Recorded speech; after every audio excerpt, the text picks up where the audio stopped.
안녕하세요. 좋은 하루 보내세요. 저희 채널이 마음에 드셨다면 좋아요와 구독 부탁드려요. 여러분의 응원이 힘이 된답니다. 자, 이제 실화를 하나 들려드릴게요. 그들은 내가 거기 있었으면 좋겠다고 했다. 내가 없으면 예전 같지 않을 거라고 몇 번이고 맹세했다. 어머니, 올라오세요. 추석은 꼭 어머니와 함께 보내고 싶어요. 그들은 그렇게 말했다. 그래서 나는 그리로 향했다. 전을 부칠 때 쓸 뒤집개와 가장 아끼는 가디건을 챙겼다. 내게 남은 모든 부드러움을 한 톨까지 꾹꾹 눌러 담았다. 그리고 기다렸다. 나는 김포공항 3A 게이트 도착 안내판 아래에 서 있었다. 바퀴 달린 여행 가방은 내 옆에 놓여 있었고 코트는 반듯하게 접어 한쪽 팔에 걸치고 있었다. 사람들은 꽃다발과 풍선, 손수 만든 플래카드를 든 아이들과 함께 바쁘게 스쳐 지나갔다. 어떤 이들은 서로를 껴안았고 어떤 이들은 눈물을 흘렸다. 그들 모두는 누군가에게 마중 나와 있었다. 나는 마치 주인을 잃은 소포처럼 서 있었다. 비행기는 42분 전에 착륙했. 2번이나 확인했다. 며느리에게서 온 문자 메시지도 3번이나 다시 읽었다. 저희 곧 도착해요. 애들이 어머니 보고 싶어서 난리예요. 뒤이어 하트 이모티콘이 붙어 있었다. 나는 답장을 보냈다. 비행기 3시 10분에 도착한단다. 얼른 모두를 안아주고 싶구나. 답은 없었다. 공항 안은 따뜻해서 코트는 계속 접은 채로 두었. 자리에 앉지 않았다. 한 번 앉으면 포기하는 것 같아서 현실에 굴복하는 것 같아서였다. 잊힌 여자처럼 보이고 싶지 않았다. 어느 순간 휴대폰이 울렸다. 전화도 문자도 아니었다. SNS 알림이었다. 심장이 빠르게 뛰었다. 그런 것에 신경 쓰는 사람은 아니지만 가끔 우리 가족은 내게 전화하는 것을 잊기 전에 그곳에 사진을 올리곤 했기 때문이다. 앱을 열었다. 그들이 거기에 있었다. 모두가. 내 아들 민준이는 작년에 내가 보내준 남색 스웨터를 입고 있었다. 그의 아내 수진이는 언제나처럼 환하게 웃으며 건강한 모습이었다. 아이들인 하준이와 서연이는 촛불과 갈비찜, 잡채로 가득한 상 주위에 모여 있었다. 내가 빚지 않은 송편도 보였다. 모두가 축배를 들듯 잔을 들고 있었다. 사진 밑에는 이런 글이 적혀 있었다. 온 가족이 모여 풍성한 마음. 모두 행복한 추석 보내세요. 나는 사진을 다시 한번 훑어보았다. 실수일 리 없었다. 그 식탁에 내 자리는 없었다. 나는 울지 않았다. 그때는 그저 몸을 돌려 코트를 입고 터미널을 빠져나오기 시작했다. 택시 승강장과 셔틀버스 표지판을 지나쳤다. 어디로 가야 할지 몰랐지만 한 가지는 확실했다. 그들이 나를 기억해내기를 기다리지 않을 것이다. 비행기를 타기 3일 전 민준이가 전화했다. 그것만으로도 눈치챘어야 했다. 내 아들은 평소에 전화를 잘하지 않는다. 생일이나 돈 문제거나 뭔가 이유가 있을 때가 아니면. 하지만 이번에는 목소리가 꿀을 바른 듯 매끄럽고 지나치게 명랑했다. 어머니, 추석에 뭐 하세요? 나는 집에 머물면서 조촐하게 닭이나 한 마리 굽고 손이 괜찮으면 전이나 좀 부치고 옛날 영화나 볼 계획이라고 말했다. 별거 없어. 그냥 라디오나 들으면서 보내겠지. 내가 말했다. 그는 무언가 계산하는 듯 잠시 말을 멈췄다. 애들이 어머니를 보고 싶어 해서요. 올해는 여기로 오시는 게 어떨까 해서요. 모두 함께 모일 거고요. 어머니가 안 계시면 허전할 것 같아요. 그 마지막 말, 어머니가 안 계시면 허전할 것 같아요 라는 그 말이 내 마음에 무언가를 일으켰다. 어딘가에서 진정으로 환영받는다고 느낀 지 오래되었다. 필요하다는 느낌, 그래. 부름을 받고 의지가 되는 존재라는 느낌은 있었지만 환영받는다는 느낌은 아니었다. 거기엔 차이가 있다. 그래서 나는 예라고 대답했다. 비행기 표를 찾아보겠다고 했다. 민준이는 표를 예매해 주겠다거나 돈을 보내주겠다는 말은 하지 않았고 나도 묻지 않았다. 나에겐 비상시에 쓰려고 따로 챙겨둔 명절에 받은 용돈 봉투가 아직 있었다. 나는 이것이 그럴 만한 가치가 있다고 생각했다. 전화를 끊고 나서 나는 한동안 손가락을 구부린 채 휴대폰을 쳐다보았다. 마지막으로 설렜던 때가 언제였는지 기억을 더듬었다. 걱정하거나 불안하거나 의무감을 느끼는 것이 아니라 순수하게 설렜던 때 말이다. 누군가가 무언가를 부탁하지 않고 나를 초대한 것은 몇 년 만이었다. 그날 저녁, 나는 할인하는 직항편을 찾아 표를 예매했다. 다리 공간이 더 넓은 좌석을 선택하기 위해 15영원을 추가로 지불하기까지 했다. 어리석은 일일지도 모르지만 이왕 나라의 절반을 가로질러 여행하는 김에 조금은 편안하게 가고 싶었다. 다음 날 나는 쇼핑을 하러 갔다. 선물만 산 것은 아니었다. 아이들을 위해 책 2권과 수진이가 예전에 좋아했던 다크 초콜릿 트러플 한 상자를 샀다. 아니, 나를 위한 것도 샀다. 부드러운 양모로 된 남색의 새 가디건, 엉덩이 라인에 딱 맞게 떨어져서 마치 나도 그 사진 속에 속한 사람처럼 느끼게 해주는 그런 종류의 가디건이었다. 나는 3일 전에 짐을 쌌다. 서울의 날씨를 확인하고 보일러 온도를 낮추고 쓰레기도 일찍 내다버렸다. 동네 고스톱 모임 친구들에게는 떠난다는 말을 하지 않았다. 그들은 너무 많은 질문을 할 것이 뻔했다. 그리고 어쩌면 내 마음 한구석에서는 이 행운을 망치고 싶지 않았던 것인지도 모른다. 누군가 오세요. 당신이 여기 있었으면 좋겠어요. 라고 말해준 지 너무나 오래되었기에 나는 추석 당일 아침에 비행기를 탔다. 공항은 여행 가방과 헤드폰, 동물 모양 목베개를 든 사람들로 붐볐다. 나는 통로 건너편의 아기에게 미소 지었고 문고판 책을 읽고 있는 다른 나이 든 여성과 눈빛을 교환했다. 우리 둘 다 무릎 위에 손을 얹고 있었고 말하지 못한 이야기들을 품고 있었다. 비행기가 착륙했을 때 나는 치마를 매만지고 무릎에 부스러기를 털어냈다. 나는 아끼는 구두, 작은 굽이 있는 검은색 구두를 신고 있었다. 초대받을 만한 여자처럼 보이고 싶었다. 그리고 내가 그런 사람이라고 믿었다. 더 이상 그렇지 않다는 것을 깨닫기 전까지는 수암을 찾는 곳에서 출구까지 가는 길이 평소보다 길게 느껴졌다. 여행 가방의 무게 때문이었을까? 아니면 전혀 다른 무언가의 무게 때문이었을까? 나는 커피숍과 재회하는 가족들, 남자친구의 어깨에 얼굴을 묻고 기쁨의 눈물을 흘리는 젊은 여성을 지나쳐 가방을 끌었다. 그때는 씁쓸하지 않았다. 단지 세상의 나머지는 계속 움직이는데 나만 일시정지 버튼이 눌린 것처럼 제자리를 잃은 기분이었다. 밖의 하늘은 중부지방 특유의 칙칙한 빛으로 회색이었고 공기마저 무겁게 느껴졌다. 내 휴대폰은 여전히 조용했다. 문자도 부재중 전화도 없었다. 다시 시간을 확인했다. 오후 3시 54분. 추석 저녁 식사는 아마 5시나 6시까지는 시작하지 않을 것이다. 어쩌면 그들이 바쁜 걸지도 모른다. 아이들이 야단법석을 떨거나 갈비찜이 타지 않게 지켜봐야 할 수도 있다. 수십 가지 이유가 있을 수 있고 모두 악에 없는 이유들이다. 하지만 악에 없는 이유라도 혼자 도착장에 서 있을 때는 가슴을 찌른다. 인도에 서서 20분을 더 기다리자 무릎이 아우성을 치기 시작했다. 나는 벤치에 앉았다.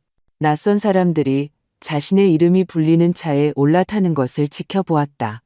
패딩 점퍼를 입은 한 여자가 시어머니에게 따뜻한 쌍화차와 포옹을 건네는 것을 보았다. 그 시어머니는 나보다 나이가 더 들어 보였다. 그 짧고 꽉 찬 진심 어린 포옹이 내 가슴의 텅 빈 곳에 와서 밝혔다. 어느 순간 나는 전화를 걸어보았다. 민준이는 받지 않았다. 메시지를 남겼다. 도착했다고. 비번 문 밖 비행기 그림이 있는 표지판 아래 평소 만나던 곳에 있다고. 아무 일 없기를 바라며 조금 더 기다리겠다고. 하지만 나는 이미 알고 있었다. 다시 앱을 열기 전에, 사진이 뜨기 전에 그 붉은 빛의 음식과 긴 나무 식탁, 그리고 마음이 풍성하다는 글을 보기 전에 나는 이미 알고 있었다. 잊힌 것은 처음이 아니었지만 그것이 바로 잊힘이라는 것을 스스로 인정한 것은 처음이었다. 나는 일어서서 코트에 먼지를 털고 여행 가방을 뒤에 끌어 택시도 콜택시도 없이 그저 나와 보도블록뿐이었다. 유모차를 미는 한 남자가 지친 미소를 건넸다. 나도 고개를 끄덕여 답했다. 공항 안에서든 밖에서든 때로는 혈육보다 낯선 사람에게서 더 인정받는다고 느낄 수 있다는 것이 참 우스웠다. 어느덧 5시가 다 되어가고 있었다. 공기는 더 날카로워졌다. 옷깃 아래로 스며들어 이제 어떡할 거야? 라고 묻는 듯한 그런 한기였다. 나는 대답하지 않고 그저 계속 걸었다. 내 구두는 이렇게 많이 걷도록 만들어지지 않았지만 멈추지 않았다. 공항에서 1km쯤 떨어진 렌터카 반납 지점을 막 지난 곳에서 그것을 보았다. 네온사인에 정의식당이라고 쓰인 작고 낮은 건물이었다. 희자의 불빛이 깜빡거렸다. 창문은 안에 온기 때문에 뿌옇게 흐려져 있었다. 누군가 유리창에 종이로 만든 감 모양을 붙여 놓았다. 나는 안으로 들어갔다. 문 위에 종이 울렸다. 식당 안에서는 뜨거운 기름과 계피 냄새가 났다. 비닐로 된 좌석, 누렇게 바랜 메뉴판, 금이 가늘자가 놓인 카운터. 안에는 대여섯 명의 손님이 있었다. 택배기사 점퍼를 입은 남자, 말없이 식사하는 노부부, 그리고 내가 들어서자 고개를 들고 추석 잘 보내세요. 손님이라고 말하는 짧은 포니테일을 한 여주인, 사장님도요. 내 목소리가 의외로 차분해서 나 자신이 놀랐다. 나는 창가 쪽 자리를 골라 앉았다. 자리는 따뜻했고 테이블은 깨끗했다. 코트를 벗었다. 오늘은 주방이 한가해요. 여주인이 메뉴판을 건네며 말했다. 그래도 김치찌개는 돼요. 김치찌개가 좋겠네요. 내가 말했다. 네, 알겠습니다. 나는 기다리는 동안 창밖을 보았다. 내 여행 가방은 순종적인 작은 개처럼 내 옆에 앉아 있었다. 테이블 위에 엎어놓은 내 휴대폰이 한번 진동했다. 뒤집어 보지 않았다. 찌개가 나왔 뜨끈했고 밥 한 공기와 정갈한 반찬이 곁들여졌다. 찌개는 칼칼하고 깊은 맛이 났다. 내가 딱 좋아하는 방식이었다. 한 숟갈, 그리고 또 한 숟갈 떠먹었다. 몇 년 만에 먹어본 최고의 찌개였다. 어쩌면 양념이나 재료 때문이 아닐지도 모른다. 어쩌면 처음으로 다른 누군가를 위해 만든 것이 아니었기 때문일지도. 나는 천천히 먹었다. 서두르지 않았다.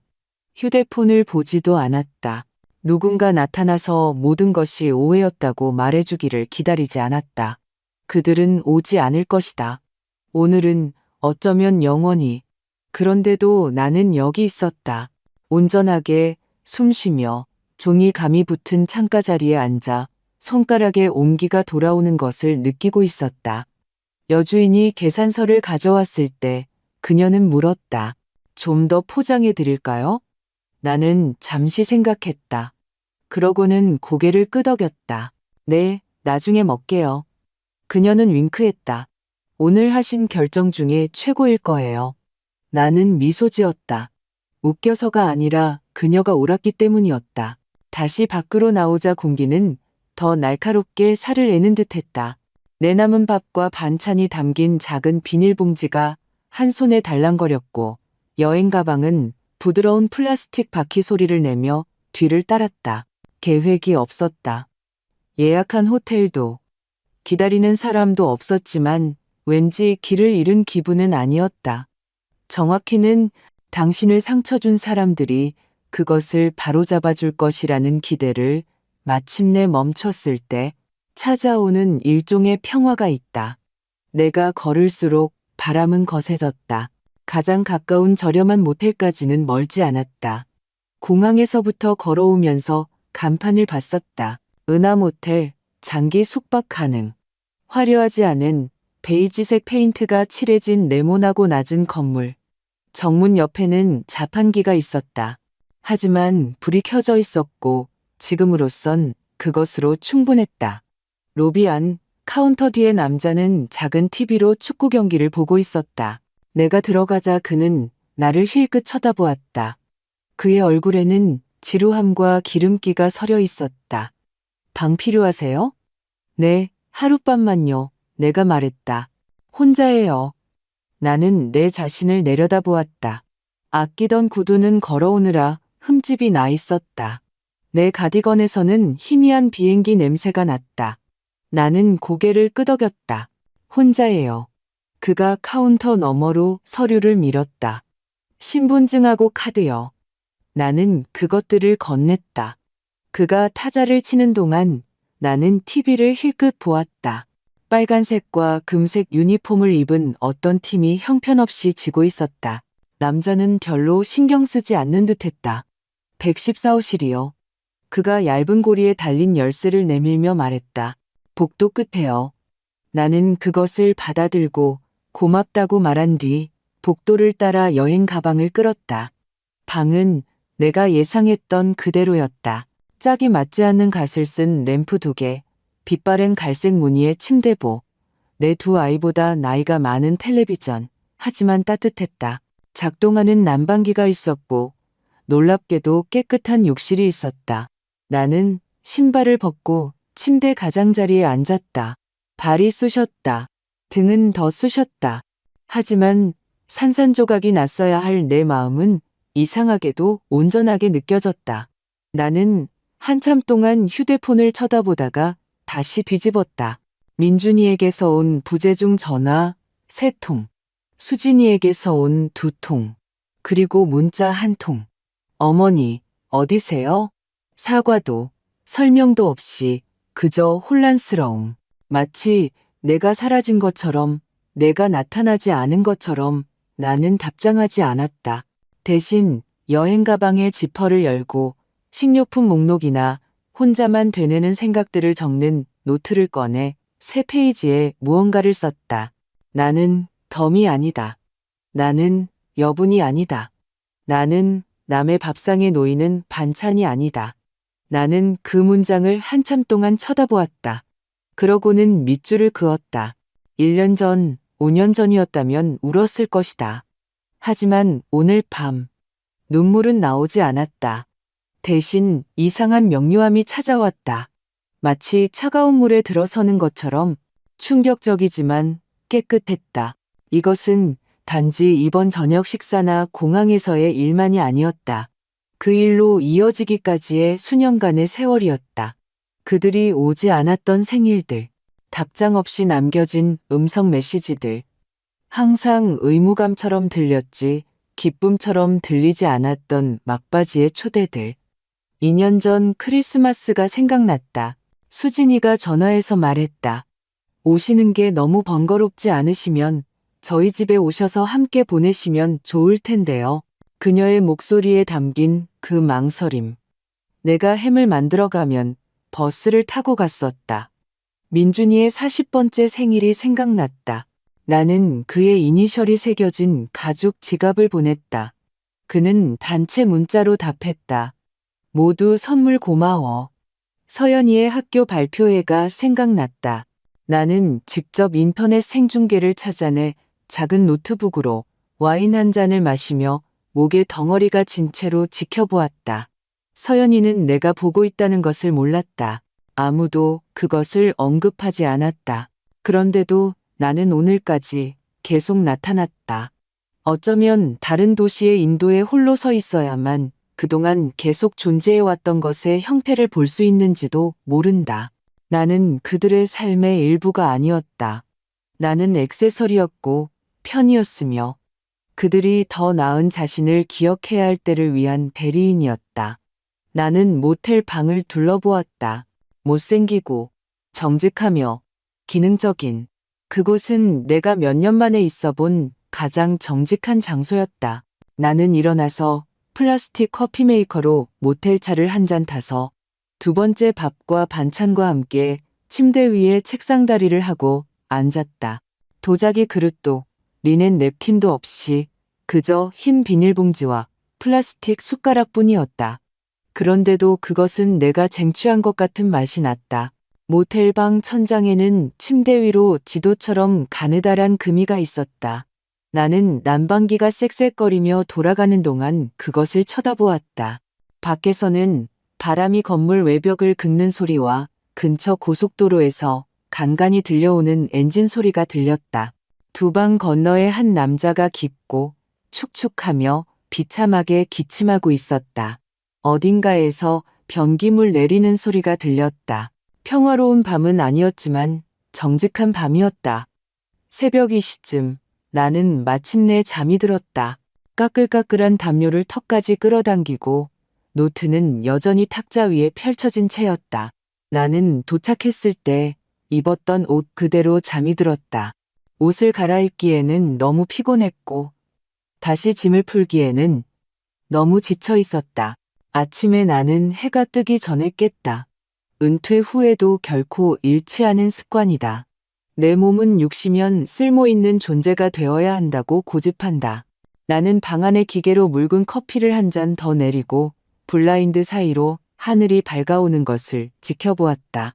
남았던 음식은 다 먹었다. 차도 마찬가지였다. 하지만 고요함은 그대로 남아있었다. 7시 12분 휴대폰이 울렸다. 어머니, 정말 죄송해요. 픽업에 착오가 있었어요. 저희는 어머니 비행기가 내일인 줄 알았어요. 오늘 집으로 오실 수 있나요? 애들이 정말 보고 싶어 해요. 민준이었다. 사진에 대한 설명은 없었다. 저녁 식사에 대한 언급도 없었다. 내가 없는 추석 사진을 올린 것에 대한 사과도 없었다. 그저 차고와 오실 수 있나요? 뿐이었다. 나는 메시지를 쳐다보다가 휴대폰을 내려놓았다. 답장하지 않았다. 대신 옷을 입고 머리를 빗고 립스틱을 살짝 발랐다. 그들을 만나기 위해서가 아니었다. 나는 가지 않을 것이다. 그것은 존엄에 관한 것이었고 아무도 보고 있지 않더라도 내가 세상에 나 자신을 어떻게 보일지 결정할 권리가 여전히 내게 있다는 것을 스스로에게 상기시키는 일이었다. 로비에는 멍든 사과 한 그릇과 타버린 판지 맛이 나는 커피포트가 있었다. 나는 사과 하나를 집어 가방에 넣고 체크아웃했다. 카운터 뒤의 남자는 축구 하이라이트에서 거의 눈을 떼지 않았다. 밖은 춥고 맑았다. 바람은 잠잠해져 있었다. 하늘은 11월에만 볼 수 있는 그런 부서질 듯한 푸른색이었다. 날카롭고 높고 끝이 없었다. 나는 바로 공항으로 돌아가지 않았다. 대신 먼저 해야 할 일이 있었다. 길을 따라 1.5km쯤 내려가자 주유소와 문 닫은 타이어 가게 사이에 작은 우편 취급국이 있었다. 나는 안으로 들어가 봉투와 펜을 달라고 했다. 우표도 파나요? 내가 물었다. 물론이죠. 직원이 말했다. 그녀는 젊었고 매니큐어가 벗겨진 손톱을 가진 친절한 사람이었다. 전주로 보내는 편지인데 하나 필요해요. 내가 말했다. 그녀는 우표를 건넸고 나는 기억을 더듬어 주소를 썼다. 전주시 완산구 효자동. 박하은, 내 손녀. 하은이는 민준이의 첫 결혼에서 얻은 딸이었다. 그냥 이야기나 하자며 여전히 내게 전화하는 유일한 아이였다. 이제 23살이고 간호대학을 졸업할 참이었다. 그녀는 내게 고양이 사진을 보내주고 시험에 합격하면 알려주고 내 잡채 레시피를 물어보곤 했다. 봉투는 잠시 비어 있었다. 그러다 나는 노트에서 한 페이지를 찢어 쓰기 시작했다. 사랑하는 하은아, 너는 언젠가 내가 너의 안전한 피난처라고 말했지. 그 말을 들었던 것이 이 세상 대부분의 것들보다 내게 더 큰 의미였다는 걸 알아주었으면 한다. 이번 추석은 계획대로 되지 않았어. 나는 내가 앉을 자리가 애초에 없었던 식탁을 위해 나라의 절반을 날아왔단다. 하지만 그 고요함 속에서 예상치 못한 것을 발견했어. 다른 누군가가 먼저 말해주기를 기다리지 않고도 내가 누구인지를 기억할 수 있는 공간을 말이야. 나는 계속 썼다. 쓰디 쓴 내용도 극적인 내용도 아닌 그저 진실을. 봉투를 봉했을 때 나는 가벼워진 것을 느꼈다. 10시 35분 나는 집으로 돌아가는 비행기 표를 예매했다. 같은 항공사, 같은 게이트, 하지만 탑승하는 여자는 다른 사람이었다. 비행기는 저녁까지 시간이 있어서 나는 터미널 근처에 큰 창문과 맛있는 스콘이 있는 카페를 찾았다.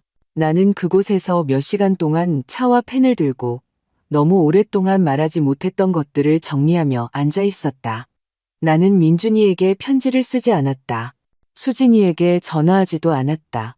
내가 어디에 있는지 그들에게 말하지 않았다. 그들은 부재 중 전화를 보고 궁금해할 수도 아닐 수도 있었다. 나는 화나지 않았다. 나는 끝났다. 오후 4시쯤 빛이 바뀌었다. 주차장마저 아름답게 보이게 하는 그런 황금빛 안개였다. 나는 작은 아이가 미니밴을 향해 달려가는 것을 보았다. 그의 배낭이 통통 튀었다. 그는 뒤돌아 할머니에게 손을 흔들었다. 할머니는 더 느렸지만 미소 짓고 있었다. 그녀는 손을 흔들어 답했고 아이는 그녀에게 달려가 마치 다처럼 그녀의 손을 잡았다. 나는 그들이 사라질 때까지 지켜보았다. 그리고 혼잣말을 속삭였다. 크지도 쓰디쓰지도 않게 그저 분명하게. 나도 그럴 자격이 있었는데 집으로 가는 비행기는 절반밖에 차지 않았다. 정말 다행이었다. 나는 한 줄을 통째로 쓸 수 있었다. 창가 자리는 내가 앉았을 때 차가웠고 나는 그대로 두었다. 굳이 코트를 접거나 안전벨트를 무릎 위에 매만질 필요도 없었다. 아주 오랜만에 다른 누군가의 편안함을 위해 나 자신을 단정하게 만들어야 할 필요성을 느끼지 못했다. 승무원이 부드러운 미소를 지었다. 집으로 가시는 길이세요? 아니면 떠나시는 길이세요? 그녀가 내 트레이에 플라스틱 물컵을 놓으며 물었다. 어떤 의미에서는 둘 다요. 내가 말했다. 그녀는 더 묻지 않고 그저 고개를 끄덕이고 지나갔다. 드물고 친절한 그런 조용한 이해심이었다. 나는 이륙하는 동안 창밖을 내다보았다. 회색 도시가 우리 아래로 작아지는 것을 활주로가 빛바랜 흉터처럼 교차하는 것을 지켜보았다. 비행기가 떠오르자 하늘은 위아래로 더 넓게 열렸고 그 사이에는 둔탁한 엔진 소리와 내 자신의 숨소리 외에는 아무것도 없었다. 다시 슬픔이 밀려올지도 모른다고 생각했다. 난기류를 기다리듯 그것을 기다렸지만 오지 않았다. 평화도 느끼지 못했다. 아직은. 하지만 나는 고요하고 뿌리 내리고 현존하는 것을 느꼈다. 그것은 새로운 느낌이었다. 비행 중간쯤 나는 가방에서 휴대폰을 꺼내 다시 켰다.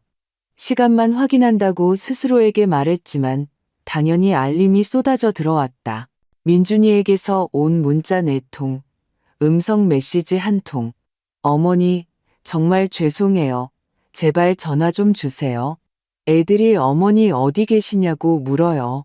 수진이가 말하길 어머니가 저희 저녁 식사하러 당긴 거 아시는 줄 알았대요.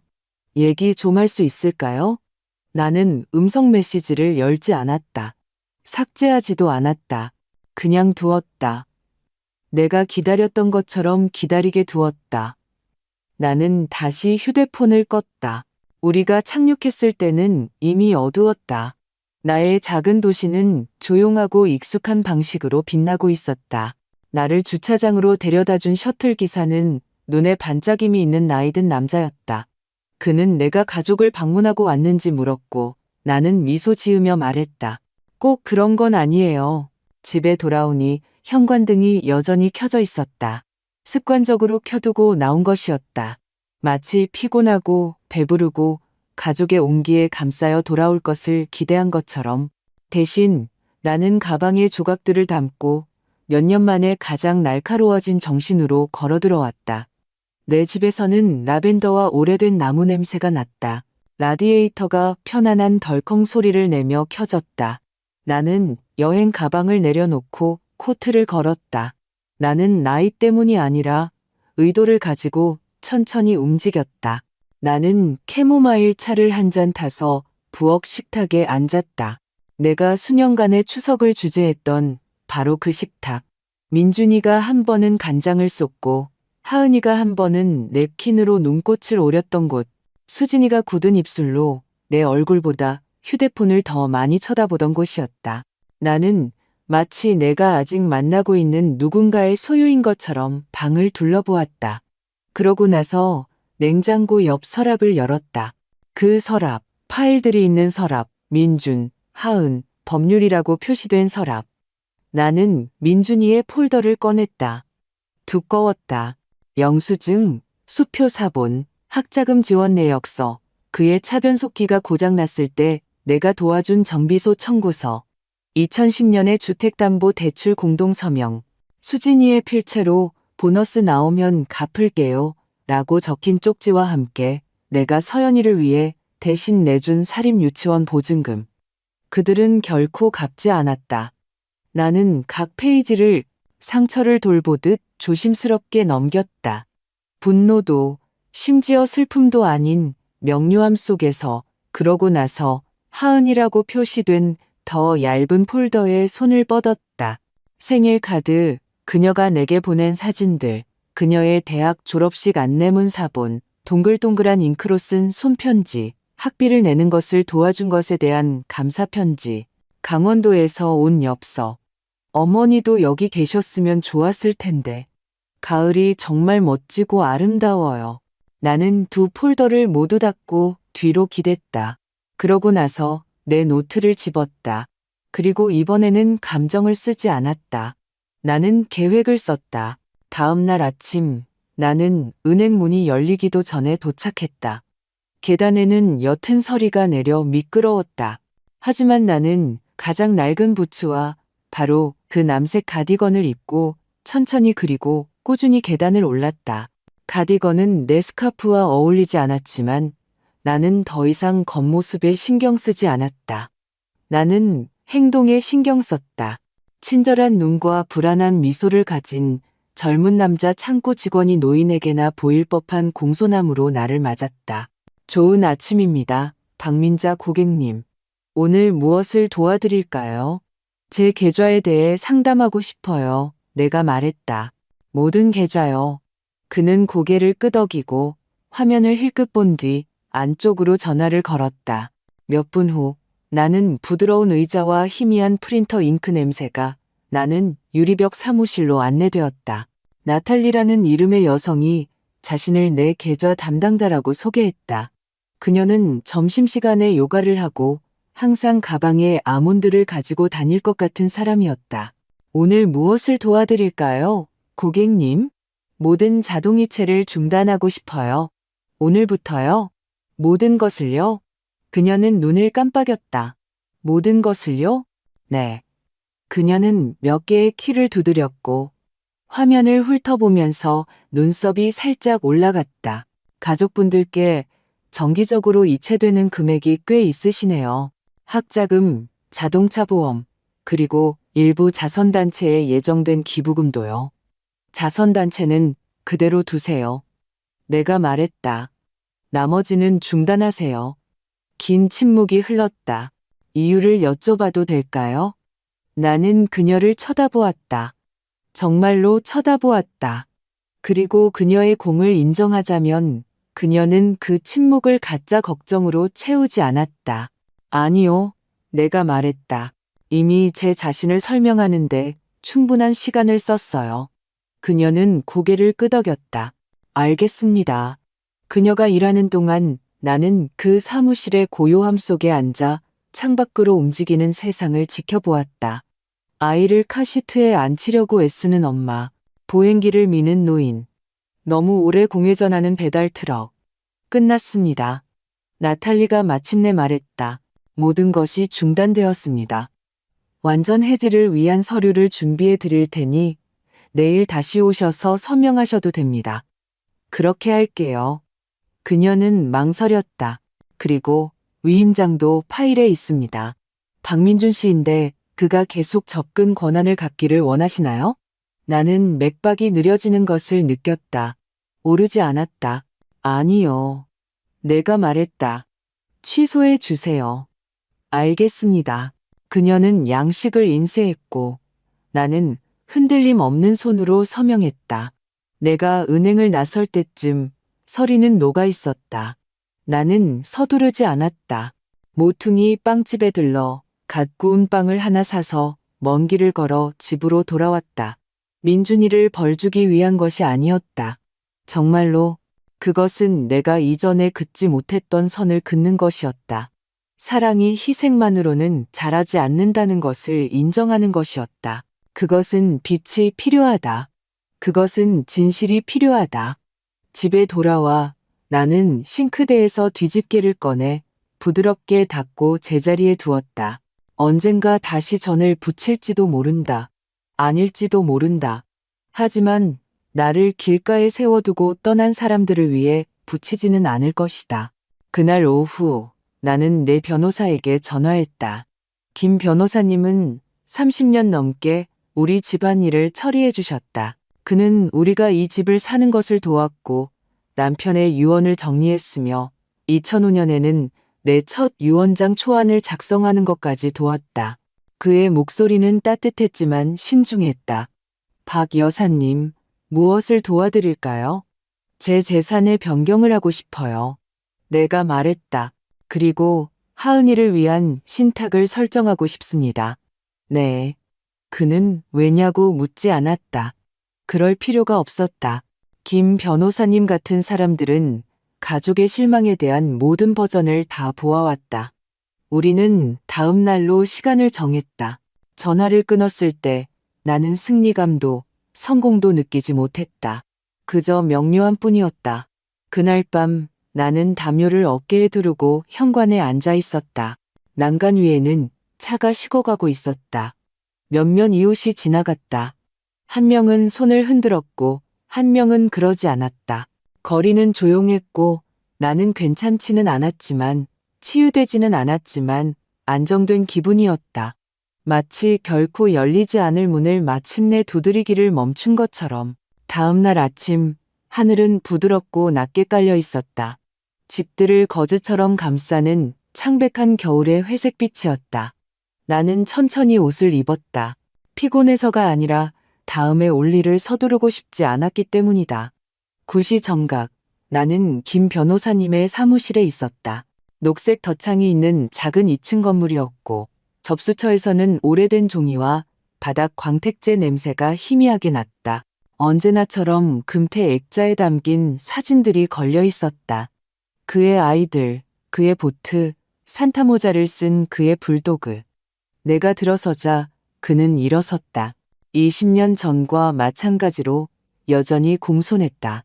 박 여사님, 그가 손을 내밀며 말했다. 뵙게 되어 반갑습니다. 저도요, 김 변호사님. 우리는 그의 사무실에 앉았다. 같은 가죽 의자, 같은 째깍거리는 벽시계, 책상 위에 같은 서류 뭉치. 비록 지금은 그의 돋보기 안경이 더 두꺼워지고 그의 콧수염이 소금과 후추색에서 백발로 변했지만 오늘은 무엇을 바꿀까요? 그가 부드럽게 물었다. 제 유언장이요. 내가 말했다. 그리고 신탁을 만들고 싶어요. 제가 가진 모든 것, 단 한 푼까지 모든 자산을 보호하고 싶어요. 그리고 그것이 하은이에게 가길 원해요. 오직 하은이에게만요. 그는 눈도 깜빡이지 않고 그저 고개를 끄덕이며 법률 노트를 꺼냈다.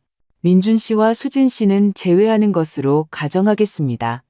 네, 그들은 저에게서 충분히 받았어요.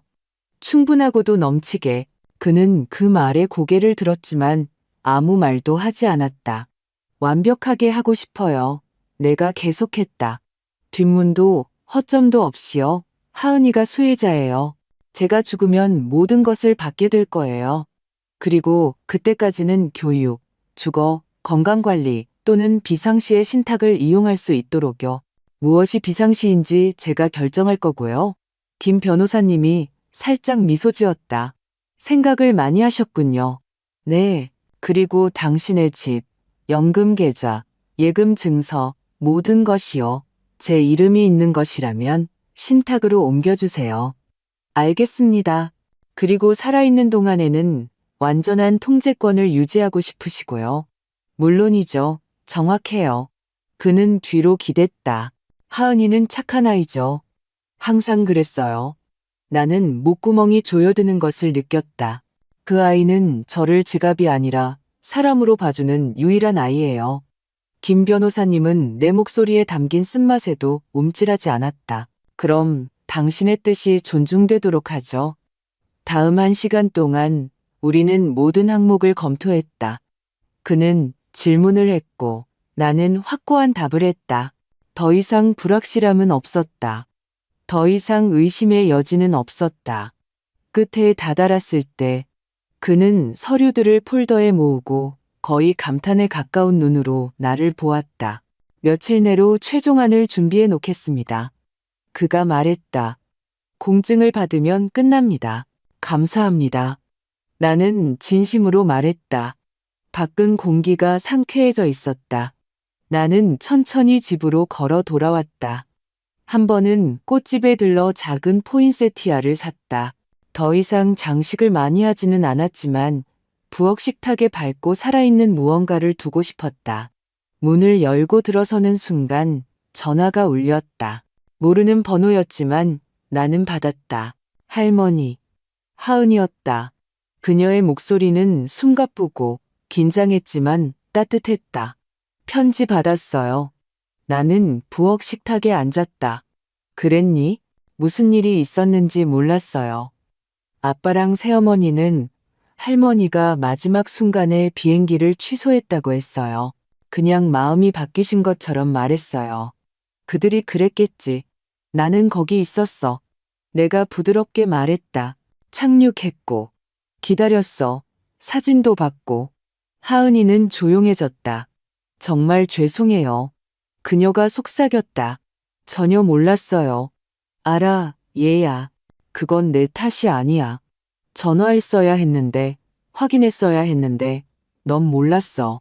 그 선택을 한 건 네가 아니잖니. 그녀는 전화기 저편에서 훌쩍였다. 그날 할머니가 너무 보고 싶었어요. 할머니가 안 계시니 허전했어요. 공항에서부터 처음으로 눈물이 눈시울을 찔렀다. 하지만 떨어지지 않았다. 이번에는 고맙다. 내가 말했다. 네가 아는 것보다 더 큰 의미란다. 우리 사이에는 침묵이 흘렀다. 어색하지 않고 꽉 찬 침묵이었다. 할머니, 그녀가 마침내 말했다. 다음 주말에 찾아뵈어도 될까요? 수업 휴강이 있어요. 기차 타고 갈게요. 내 심장은 부드럽고 고통스러운 무언가로 피어났다. 물론이지, 내가 말했다. 객실은 준비되어 있단다. 체스판 가져갈게요. 그녀가 말했다. 아직도 두세요? 한 번도 멈춘 적 없어. 우리는 몇 분 후에 전화를 끊었다. 나는 식탁에 앉아 손을 여전히 전화기 위에 올려놓고 있었다. 처음으로 나는 잊혔다고 느끼지 않았다.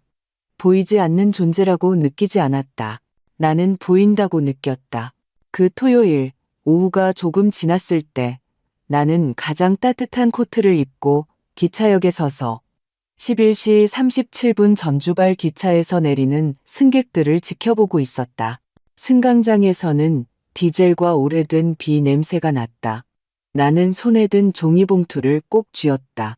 샌드위치와 사과 하나, 혹시 그녀가 식사를 걸렀을까봐. 그리고 그녀가 거기에 있었다. 하은이는 헐렁한 후드티와 청바지를 입고 짙은 곱슬머리를 비니 아래로 집어넣고 낡은 캔버스 가방을 어깨에 메고 기차에서 내렸다. 마지막으로 봤을 때보다 나이가 들어 보였고 어딘가 더 날카로워 보였다.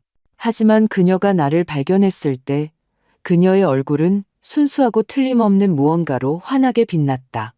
그녀는 달려와 진심으로 나를 껴안았다. 그렇게 간단했다. 질문도 사과도 우리 사이의 감도는 긴장도 없었다. 그저 나를 감싼 그녀의 팔, 단단하고 현실적인. 안녕하세요, 할머니. 그녀가 내 어깨에 속삭였다. 왔구나, 우리 강아지. 내가 말했다. 우리는 한동안 말없이 집으로 차를 몰았다. 그녀는 마치 거리를 다시 외우려는 듯이 지켜보았다. 나는 천천히 조심스럽게 운전하며 그녀가 모든 것을 받아들이도록 했다.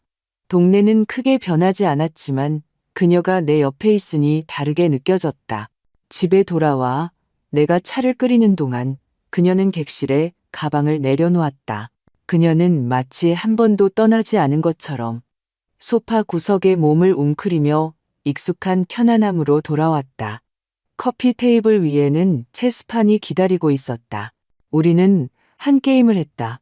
그녀가 이겼다. 그러고 나서 또 한 게임을 했다. 이번에는 내가 이겼다. 정정당당하게. 나중에 우리는 부엌 식탁에 앉아 둘 다 차가 담긴 머그잔을 들고 있었다. 내가 그 주 초에 산 포인세티아가 가운데에 놓여 있었다. 여전히 붉고 여전히 살아있었다. 기차에서 편지를 다시 읽었어요. 그녀가 머그잔의 가장자리를 따라 그리며 말했다. 할머니가 그렇게 쓰시는 걸 본 적이 없어요. 그럴 필요가 없었으니까. 내가 말했다. 조용히 있는 것이 미덕의 한 형태라고 생각했었는데 요즘은 그저 나를 무시하기 쉽게 만들었을 뿐이라는 생각이 들어. 하은이는 나를 올려다보았다. 저는 할머니를 무시한 적 없어요. 알아. 그녀는 망설였다. 아빠는 제가 여기 온 거 몰라요. 그럴 줄 알았다. 며칠 전에 전화하셔서 추석 이후로 할머니 뵌 적 있냐고 물으셨어요. 거짓말은 안 했어요. 그냥 아직 얘기 못했다고만 했어요. 착하구나. 그녀는 고개를 저었다. 착한 게 아니에요. 지쳐서 그런 거예요. 모든 게 정상인 척하는 게 지겨워요. 나는 놀랐다. 하은이는 항상 조심스럽고 외교적이며 분열된 가족의 평화 유지군이었다.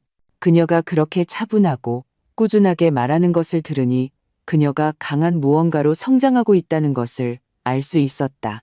여기서는 척할 필요 없어. 내가 말했다. 절대로. 그녀는 고개를 끄덕였다. 할머니도요. 우리는 말없이 앉아 차를 마셨다. 그리고 몇 주 만에 처음으로 나는 더 이상 화가 나지 않는다는 것을 깨달았다. 민준이나 수진이가 빌거나 설명하거나 무엇이 잘못되었는지에 대한 또 다른 이야기를 꾸며낼 필요가 없었다. 문자도 음성 메시지도 너무 늦은 초대도 필요 없었다. 내게는 이것이 있었다. 내 집, 내 차, 내 손녀, 나 자신이 있었다. 그날 저녁, 하은이가 저녁을 만들겠다고 했다. 그녀는 마늘과 시금치로 파스타를 요리했고 나는 우리가 온갖 이야기를 나누는 동안 치즈를 갈았다. 우리는 그 후에 시시한 영화를 보았고 별로 웃기지도 않은 부분에서 너무 심하게 웃었다. 잠자리에 들기 전에 그녀는 소파 옆에 앉아 말했다. 할머니를 잃고 싶지 않아요. 그럴 일 없을 거야. 약속해요? 영원히 약속할 수는 없지. 내가 말했다. 하지만 아직 어디 가지 않아. 그녀는 미소 짓고는 이번에는 더 부드럽지만 덜하지 않은 진심으로 다시 나를 안아주었다. 그녀가 잠든 후 나는 거실의 고요함 속에 앉아 있었다. 시계는 내 뒤에서 느린 메트로놈처럼 째깍거렸다. 나는 벽난로 선반 위의 사진들을 둘러보았다. 일부 얼굴은 빛이 바랬다. 일부 액자는 이제 비어 있었지만 한 사진은 여전히 굳건히 서 있었다. 내가 아기 하은이를 안고 있는 사진. 그때 내 머리는 더 어두웠고 내 얼굴은 더 부드러웠지만 그녀의 작은 몸을 감싼 내 손의 힘은 똑같이 단단했다. 나는 그것을 한참 동안 쳐다보았다. 그러고 나서 일어나 불을 끄고 잠자리에 들었다. 하은이는 일요일 오후에 떠났다. 우리는 그녀의 기차가 오기 전에 현관에서 한동안 머물렀다. 나는 그녀에게 남은 파스타가 담긴 용기와 작년 겨울에 짠 접힌 스카프, 그리고 설명할 필요 없는 조용한 종류의 사랑을 건넸다. 그녀는 내 뺨에 입을 맞추고 화요일에 전화하겠다고 약속했다. 그러고 나서 그녀는 떠났다. 기차 뒷창문에서 빠르게 손을 흔들며 그녀의 숨결이 유리를 뿌옇게 만들었다. 나는 기차가 점이 될 때까지 서 있다가 안으로 들어왔다. 집은 평소보다 더 조용하게 느껴졌지만 외로운 방식은 아니었다. 중요한 말이 오간 후에 따르는 그런 종류의 고요함이었다. 형태와 무게를 가진 고요함. 나는 방들을 천천히 돌아다니며 머그잔을 치우고 소파에 담요를 접고 체스판을 다시 선반에 올려놓았다. 부엌에 도착했을 때 나는 다시 서랍을 열었다. 파일들은 내가 둔 곳에 그대로 있었다. 민준이의 폴더는 여전히 종이로 두꺼웠다. 하은이의 폴더는 여전히 가벼웠다. 하지만 그것은 더 이상 그들에 관한 것만이 아니었다. 그것은 나에 관한 것이었다.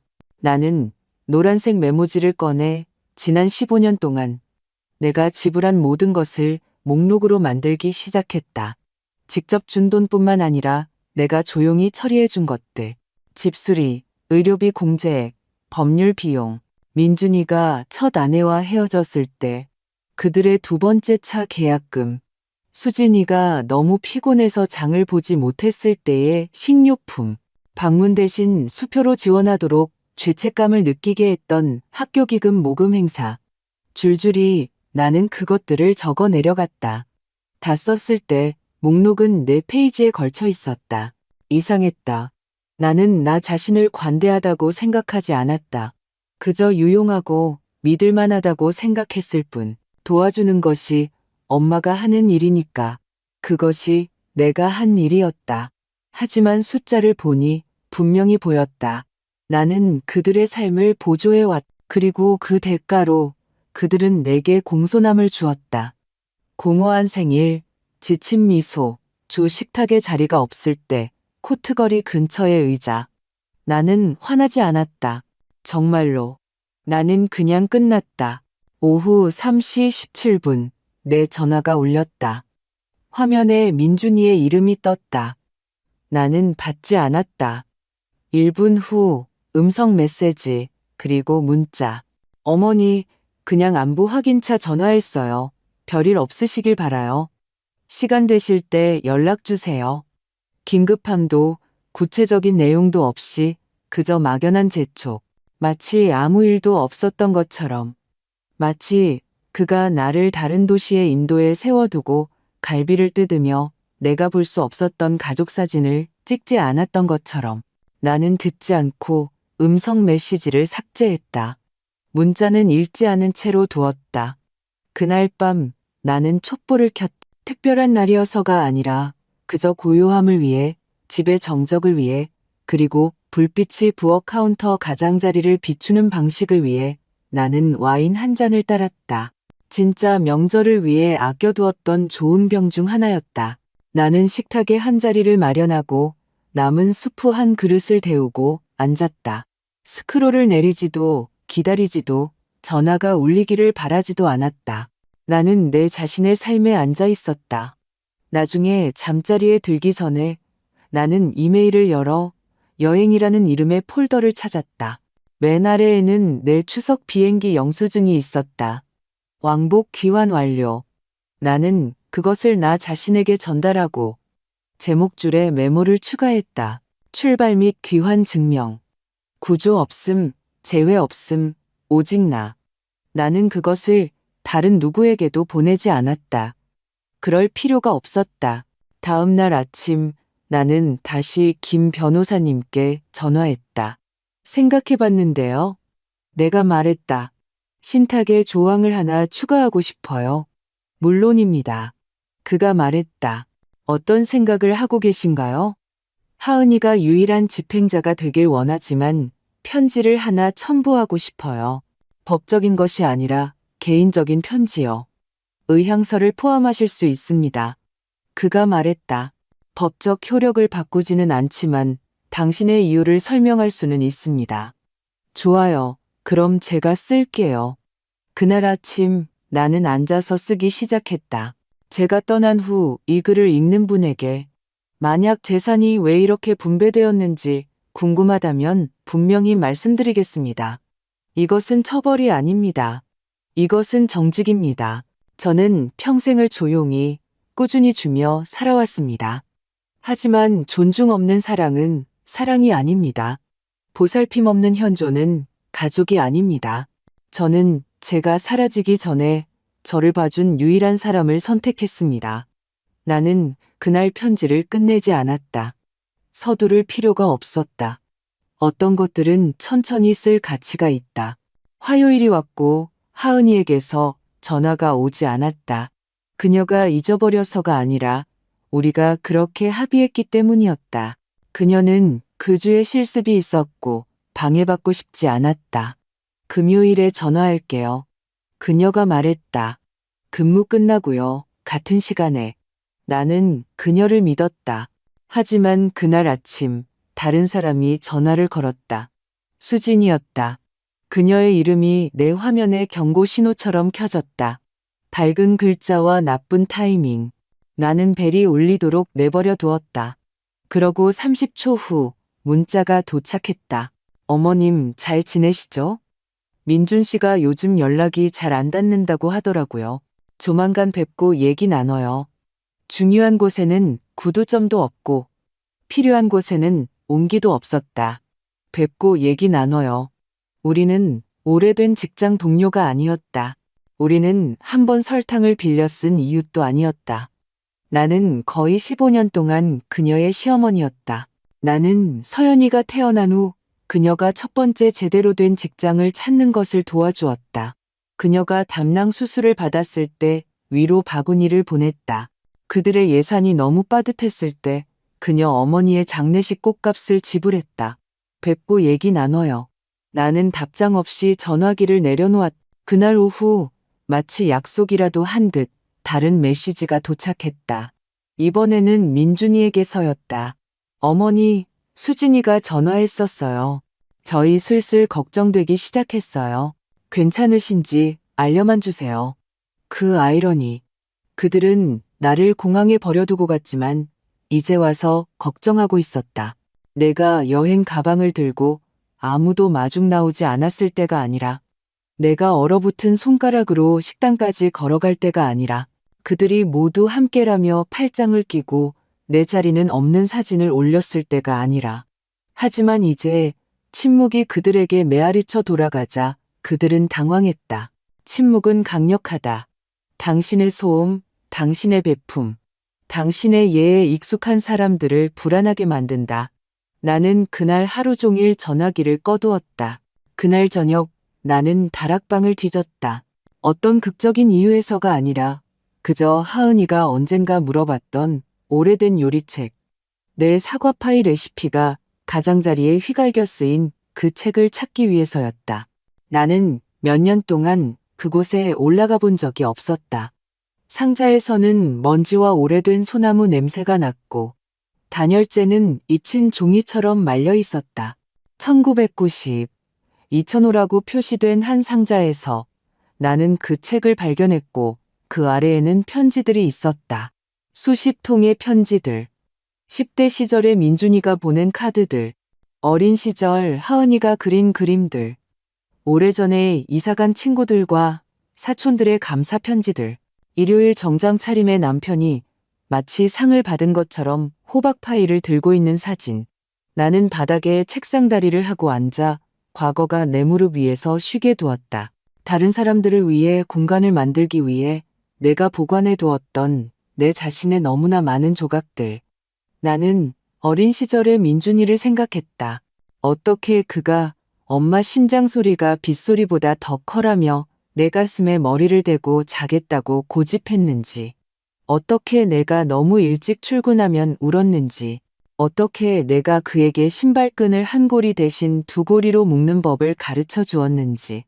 그것이 그에게 더 말이 되었기 때문에 나는 한때 그를 완전히 사랑했다. 어쩌면 지금도 그럴지 모른다. 하지만 사랑이 방치를 변명하지는 않는다. 그리고 용서가 돌아옴을 의미하지는 않는다. 항상 그런 것은 아니다. 나는 편지들을 조심스럽게 다시 넣었다. 상자를 닫았. 그리고 그날 밤 집이 어둡고 세상이 조용할 때 나는 노트를 열어 신탁을 위한 편지의 두 줄을 더 추가했다. 나는 나의 마지막 행동이 공손하기를 원하지 않았. 나는 그것이 분명하기를 원했다. 하은아, 너는 나를 보았다. 의무감 때문이 아니라 내가 무엇을 주었기 때문이 아니라 네가 선택했기 때문에. 그것이 바로 가족이다. 선택, 존중, 진실. 펜이 평소보다 무겁게 느껴졌지만 나는 어쨌든 썼다. 다음 날 나는 시내로 차를 몰고 곧장 공증사무소로 갔다. 그곳은 택배 가게 뒤편, 버블랩 선반과 신기한 인사말 카드 진열대를 지나 있었다. 카운터 뒤에 남자는 친절한 손과 길고 신중한 말투를 가지고 있었다. 그의 명찰에는 덕수라고 쓰여 있었다. 편지를 공증받고 싶어요. 내가 변호사가 준비한 신탁 서류와 함께 내가 쓴 페이지들을 펼치며 말했다. 그는 첫 페이지를 힐끗 보고는 다시 나를 보았다. 큰 변화시군요. 나는 고개를 끄덕였다. 오래전에 했어야 할 일이죠. 그는 더 묻지 않고 그저 펜을 건네주고 조용한 효율성으로 각 서명 과정을 안내했다. 마치 온갖 종류의 끝과 시작이 그의 카운터를 지나가는 것을 본 사람처럼. 일이 끝났을 때 나는 가벼워진 것을 느꼈다. 자유롭지는 않았지만 아직은 하지만 더 명확해졌다. 마치 앞길의 굽은 길이 더 적어진 것처럼. 나는 그 후에 식료품점에 들러 우유와 오렌지, 반값으로 할인하는 라일락 한 다발을 샀다. 인생이 다시 안정될 때 사는 그런 종류의 것들. 다른 사람이 건네주는 조각을 기다리는 대신 자신의 평화를 선택할 때 사는 것들. 집에 돌아와 나는 부엌 싱크대 근처에 금이 간 꽃병에 꽃을 꽂았다. 라일락 향기가 집안으로 천천히 퍼져나갔다. 부드럽고 확실하게 나는 코트를 벗어 접어서 의자 등받이에 걸쳐 놓았다. 식료품을 정리하고 있을 때 전화기가 울렸다. 또 민준이었다. 어머니, 저희 정말 얘기 좀 해야 해요. 전화를 안 받으시니 상황이 더 나빠지고 있어요. 무슨 일인지 모르겠지만 걱정돼요. 제발 전화 주세요. 메시지는 평소보다 길었다. 공황의 가장자리가 보였지만 여전히 진짜 사과는 없었고 무슨 일이 있었는지에 대한 언급도 책임감도 없었다. 오직 부재, 그리고 이제 그 부재의 불편함. 그는 나를 잊은 것에 대해 미안해하지 않았다. 그는 내가 빈칸을 채우는 것을 멈춘 것에 대해 미안해했다. 나는 앉아서 화면을 쳐다보다가 다시 껐다. 그날 오후 나는 다시 한번 폴더들을 꺼냈다. 민준이의 것, 하은이의 것, 신탁 서류 뭉치. 그리고 그 모든 것을 내 방화 상자에 잠그고 침대 밑으로 다시 밀어넣었다. 무언가를 숨기기 위해서가 아니라 내가 끝났기 때문이었다. 설명하는 것을, 묻는 것을, 기다리는 것을 끝냈다. 나는 그날 밤 수프를 끓였다. 렌틸콩, 당근, 마늘, 내 손은 여전히 본능으로 양을 잴 줄 알았다. 나는 한 사람을 위해 요리했다.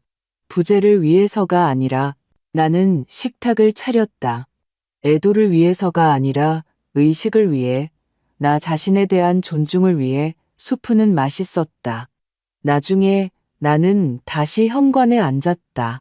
숄에 감싸인 채 공기는 무언가 바뀌는 것을 느낄 만큼 상쾌했다. 그리고 가로등이 하나씩 켜질 때 나는 몇 년 동안 생각하지 않았던 순간을 기억해냈다. 민준이는 10살이었다.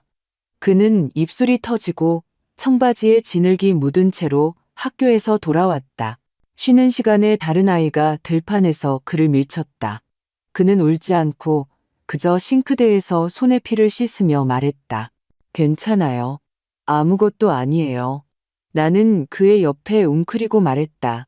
아파도 괜찮아. 그게 약한 게 아니란다.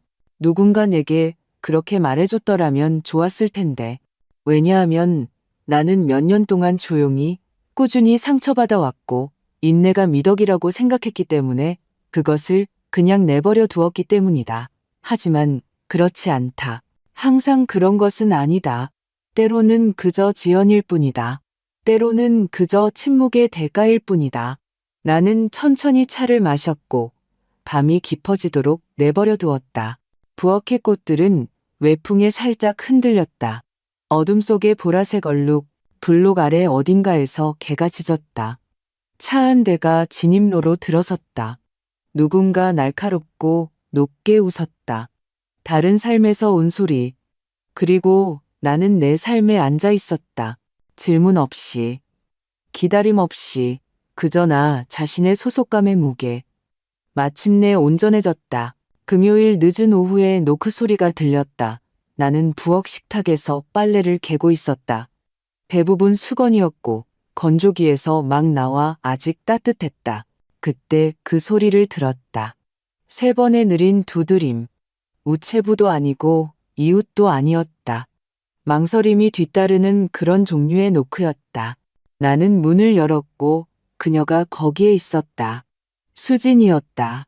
그녀의 머리는 너무 완벽해서 마치 차 안에서 빗질하고 스프레이를 뿌린 것 같았다. 그녀는 우리 동네 보도에 비해 너무 좁은 힐을 신고 있었고 어깨에는 토트백을 메고 있었다.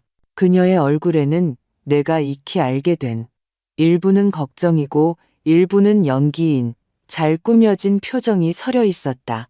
어머님, 그녀가 거의 다정한 목소리로 말했다. 얘기 좀 할 수 있을까요?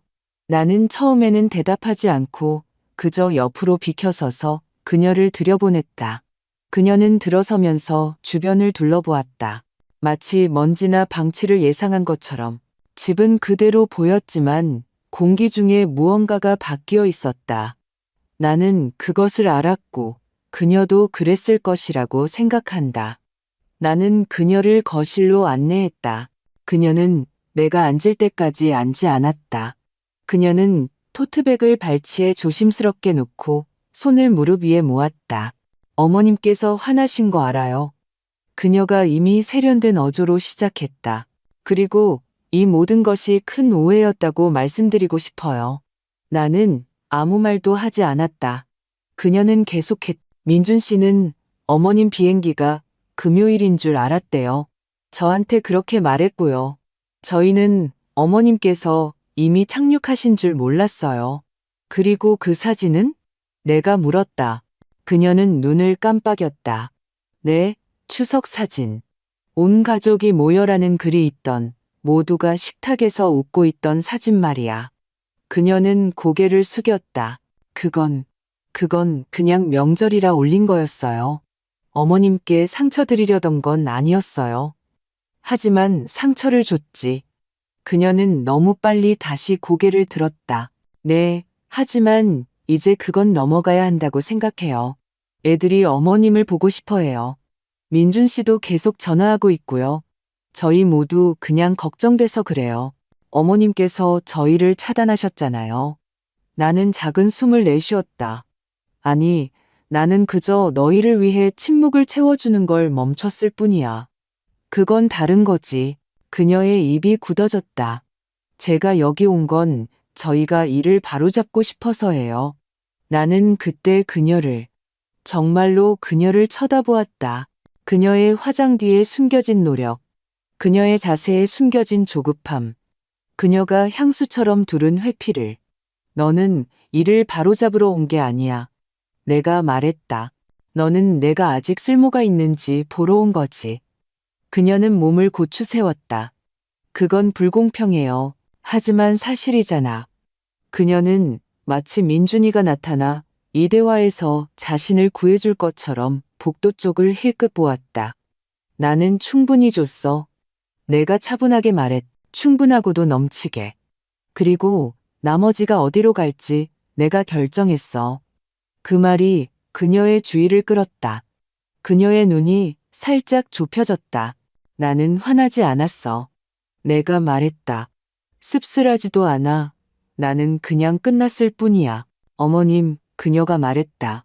이제 그녀의 목소리는 더 팽팽하고 차가웠다. 이건 어머님답지 않아요. 알아. 내가 말했다. 이게 지금의 나야. 잠시 침묵이 흘렀다. 그녀는 자리에서 몸을 뒤척였다.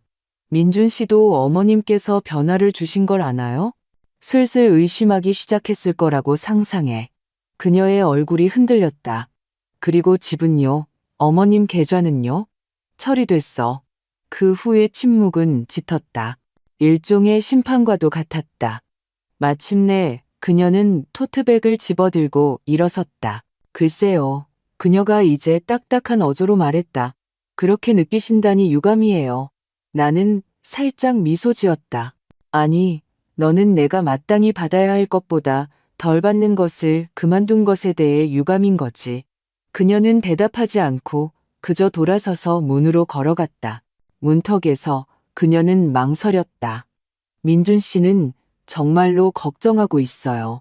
그래야지. 내가 말했다. 내가 사라져서가 아니라 내가 돌아오지 않을 것이기 때문에.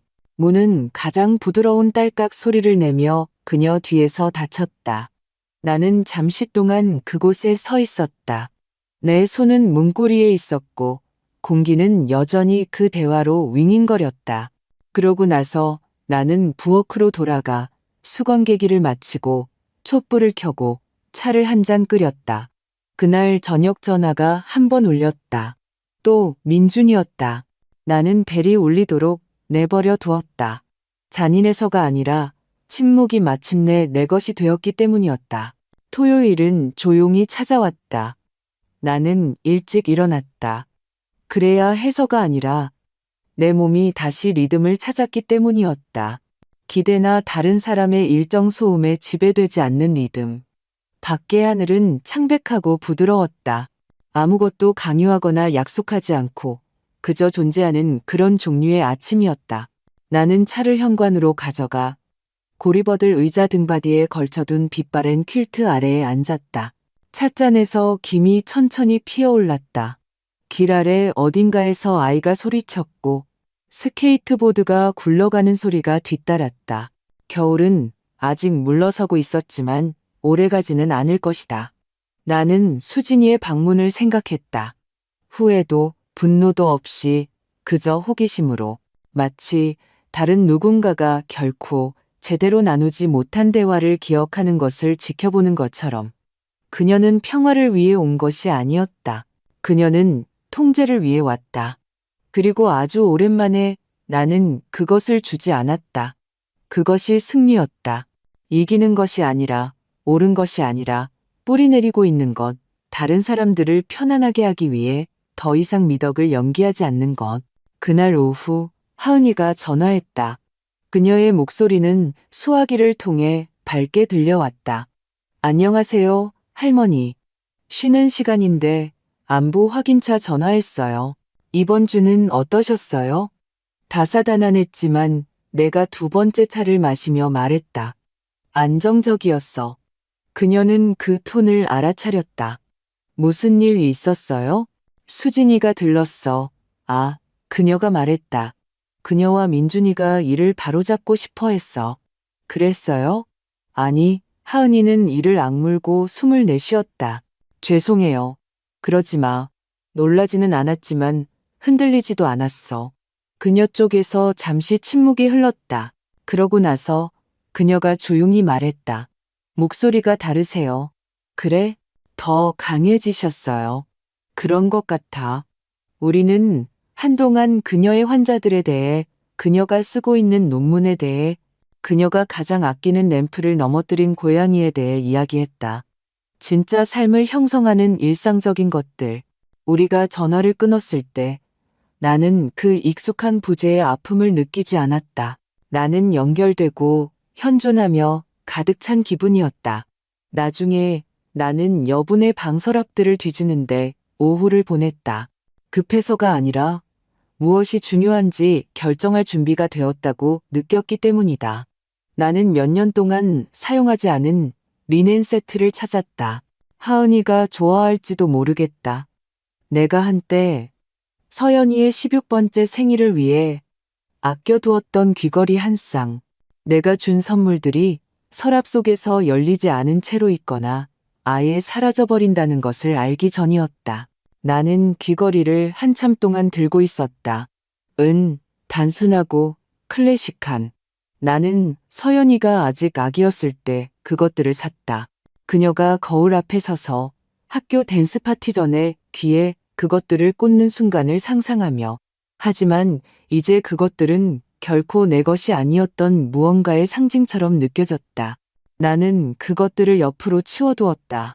쓰라리개가 아니라 마침내 그날 저녁 나는 다시 노트에 썼다.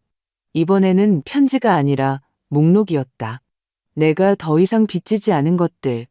설명. 첫 번째 기회를 낭비한 사람들에게 주는 두 번째 기회. 공간을 차지하는 것에 대한 사과. 자리를 만들어주지 않는 식탁의 자리. 침묵. 그리고 그 옆에 나는 또 다른 목록을 썼다. 내가 여전히 가지고 있는 것들. 내 이름, 내 평화, 내 마음, 내 집, 내 손녀의 목소리 더 강해지셨어요. 라고 말하는. 나는 페이지를 찢어 반으로 접었다. 그것을 싱크대 아래 찬장문 뒷면에 붙였다. 나만 볼 수 있는 곳에, 내가 설거지 장갑과 여분의 수세미를 두는 곳에, 힘을 위한 이상한 장소였지만 현실적이었다. 그날 밤 나는 다시 한 사람을 위해 식탁을 차렸지만 이번에는 촛불 2개를 켰다. 다른 누군가가 오기 때문이 아니라 내가 완전히 거기에 있었기 때문이었다. 나는 앉아서 수프를 떠먹고 속삭였다. 드라마를 위해서도 고통을 위해서도 아니라 그것이 말해져야 했기 때문에 나는 아직 여기 있어. 그리고 나는 그랬다. 12월의 첫 번째 일요일에 나는 현관을 장식했다. 화려하지 않게 그저 빨간 리본이 달린 소나무 화환과 난간을 따라 2줄의 따뜻한 흰색 조명만으로 나는 이웃이나 향수를 위해 한 것이 아니었다. 나는 집이 한 번쯤은 나를 위해 빛나기를 원했기 때문에 했다. 안에서는 주전자를 올리고 오래된 라디오를 켜고 느린 재즈가 방들을 떠다니게 했다. 나는 아이들을 위해 장식하곤 했다. 그들의 이름이 적힌 양말, 별 모양 쿠키, 그리고 하은이가 유치원에서 만들었던 오래된 펠트 천사. 하지만 올해는 양말도, 여분의 의자도, 기다림도 없을 것이다. 올해는 일찍 벽난로에 불을 지피고 나 자신을 위해 차 한 자리를 마련했다. 길 건너 집들 뒤로 해가 질 때쯤 전화가 울렸다. 또 민준이었다. 나는 이번에는 받았다. 어머니. 그의 목소리는 내가 기억하던 것보다 가늘었다. 나 여기 있어. 내가 말했다. 차분하고 꾸준하게. 잠시 침묵이 흘렀다. 받으실 줄 몰랐어요. 알아. 또 다른 침묵. 더 길었다. 서류 봤어요. 그가 마침내 말했다. 변호사님한테서요. 신탁, 변경사항들. 그럴 줄 알았다. 그의 숨이 멎었다. 마치 다른 톤을 예상했던 것처럼. 저는 그냥 이해가 안 돼요. 모든 것 이후에 말이지. 내가 끼어들었다. 정확히 모든 것 이후에 그는 조용해졌다. 돈 말씀이세요? 그가 결국 말했다. 나는 패턴을 말하는 거야. 내가 대답했다. 잊어버리는 것, 늦은 전화, 놓친 생일들, 공항, 그 사진. 그건 의도적인 게 아니었어요. 아니, 내가 말했다. 그건 더 나빴어. 그건 편리함이었어. 그것이었다. 사과 없이 큰 소리로 말해진 진실. 저희를 벌주시는 거잖아요. 그가 말했다. 하지만 그것은 비난이라기보다는 내가 그것을 부인하고 그를 안심시키고 굴복하기를 바라는 희망처럼 들렸다. 아니, 내가 말했다. 나는 의무에서 오직 한 방향으로만 움직였던 오래된 충성심에서 내가 너무 오랫동안 짊어져서 가벼움이 어떤 느낌인지 잊어버렸던 죄책감에서 나 자신을 해방시키는 거야. 이렇게 될 줄은 몰랐어요. 그가 중얼거렸다. 알아. 그의 목소리가 갈라졌다. 저희는 여전히 어머니 가족이에요. 아니, 민준아. 내가 너희 가족이었지. 너희는 오랫동안 내 가족이 아니었어. 그리고 그것으로 우리는 끝났다. 소리 지르는 것도 해결도 없이 그저 몇 년 동안 메아리 칠 만큼 조용히 말해진 진실과 함께 나는 전화를 끊고 창가에 서서 가로등이 깜빡이며 켜지는 것을 지켜보았다. 다음 날 나는 하은이에게 작은 소포를 보냈다. 안에는 부드러운 천에 쌓이는 귀걸이, 신탁 사본, 그리고 쪽지가 있었다. 이건 내 것이야. 네가 달라고 해서가 아니라 네가 나타났기 때문에 불확실하다고 느낄 때 이것들을 착용하렴. 너는 이 집에서 결코 보이지 않는 존재가 아니야. 그때도 지금도 영원히. 그녀는 3일 후에 전화했다. 울면서 동시에 웃으며 할머니, 그녀가 떨리는 목소리로 말했다. 무슨 말을 해야 할지 모르겠어요. 너는 이미 말했어. 내가 말했다. 네가 방문해도 되냐고 물었던 그날. 네가 이유 없이 왔던 그날. 그날 밤 나는 벽난로에 불을 지피고 그 온기 속에 앉아 있었다. 밖은 거리가 조용했고 계절의 첫눈이 내려앉아 있었다. 나는 창문으로 눈이 내리는 것을 지켜보았다. 느리고 깨끗하게. 그리고 나는 이전에 있었던 모든 추석들을 생각했다. 내가 고통 속에서 요리했던 것들. 내가 조용히 앉아 있었던 것들. 내가 나중에 생각나서 초대받았던 것. 그리고 이번 추석. 내가 나 자신에게 준 추석. 자르는 칼도, 식탁보도, 두 번째 그릇도 없이 그저 산책, 식당, 김치찌개 한 그릇, 그리고 내가 맛본 것 중 가장 명확한 것. 쓴맛이 아니라 자유.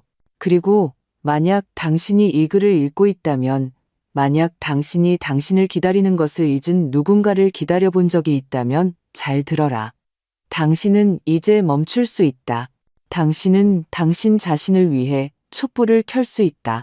당신은 당신 자신의 망할 밥 한 끼를 사 먹을 수 있다. 그리고 당신은 바로 여기서, 바로 지금 다시 시작할 수 있다. 이 이야기가 당신의 마음을 움직였다면 공유하라. 저기 어딘가에 혼자가 아니라는 것을 알 필요가 있는 누군가가 있다. 당신의 침묵은 가치가 있다. 당신의 자리는 당신 자신의 것이고 그것을 지키기 위해 허락을 받을 필요는 없다.